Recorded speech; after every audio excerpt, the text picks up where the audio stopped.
Ada pesan khusus yang disampaikan Panglima Pajaji pada Menteri Pertahanan Prabowo Subianto. Melalui akun Facebooknya, Panglima Pajaji awalnya memohon maaf tidak bisa memenuhi undangan Prabowo Subianto. Meski Panglima Pajaji mengaku tidak bisa memastikan undangan itu benar adanya atau tidak. Namun dalam pesannya, Panglima Pajaji berbicara mengenai kode alam dan Prabowo Subianto. Kita, seluruh warga Indonesia ini akan dicerai beraikan.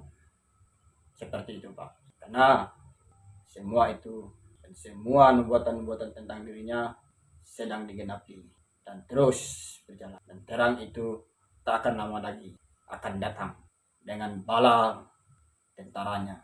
Dan yang datang itu membawa rantai api, jala-jala api, memegang segenggam dan memegang sebuah pedang.